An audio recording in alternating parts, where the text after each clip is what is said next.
అన్న 10 రూపాయలే 10 రూపాయల నా గోంగూర అయ్యో 5 రూపాయల ఈ రైతు బదులు తెలుసా అనే ఈ రైతు పత్తి బండి ఇచ్చినా మిర్చి బండి ఇచ్చినా శనక్కాయ బండి ఇచ్చినా ఏం బండి ఇచ్చినా ఏం ఫలితం ఉంది ఆ రైతు కాడ అరే రైతు బాధ తెలుసానే అన్నా ఇది ఒకటి తెలుసా రైతు బాధ తెలుసా నేను పంట పండించిన రైతు పత్తి ఈ ఏ ఫలితం లేకుండా రైతునయ్యి పుట్టినాను రైతునయ్యి పెరిగినాను రాయినయ్యి నేను పుడితే రంది లేకుంటుందునయ్యా పత్తి పంట నేను ఏతే మిత్తి కన్నా ఎల్లలే ఏం బతుకు ఏం బతుకు ఈ రైతు బతుకు చూడరా ఏం బతుకు ఏం బతుకు అరే మిర్చి పంట నేను ఏతే ఖర్చులన్నా బూడలే ఏం బతుకు ఏం బతుకు ఈ రైతు బతుకు ఈ బతుకు నేను బతుకాను పల్లెరుగా ఎల్లో పలుగురాల చేను కాడ పాములు తెల్లల్లా తిరిగి ఎద్దులాగా ఎద్దు నాగి వానగుంటల నీళ్లు దాగి ముళ్ళ కంచాలెక్కి దూకితే గడ్డి మోపే గొంగడాయే పెంటగడ్డే పక్కల ఎత్తుని అమ్మ బతుకు ఏం బతుకు ఏం బతుకన్నా ఈ రైతు బతుకు ఏం బతుకు అయ్యా 5 రూపాయలు అడుగుతావు 6 నెలల బట్టి సాదుకొని నీ ఇంటికి వచ్చి బండి 5 రూపాయల కోసం అడుగుతావు ఈ రైతు బతుకు ఎక్కడైనా చూసుకోలేవా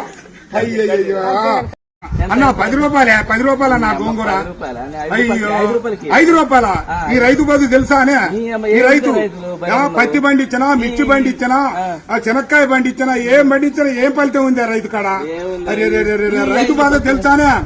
అన్నా ఇది ఒకటి తెలుసా రైతు బాధ తెలుసా నేను పంట పండించిన రైతు పత్తి ఈ ఏ ఫలితం లేకుండా రైతునయ్యి పుట్టినాను రైతునయ్యి పెరిగినాను రాయినయ్యి నేను పుడితే రంది లేకుంటుందునయ్యా పత్తి పంట నేను ఏతే మిత్తి కన్నా ఎల్లలే ఏం బతుకు ఏం బతుకు ఈ రైతు బతుకు చూడరా ఏం బతుకు ఏం బతుకు అరే మిర్చి పంట నేను ఏతే ఖర్చులన్నా బూడలే ఏం బతుకు ఏం బతుకు ఈ రైతు బతుకు ఈ బతుకు నేను బతుకాను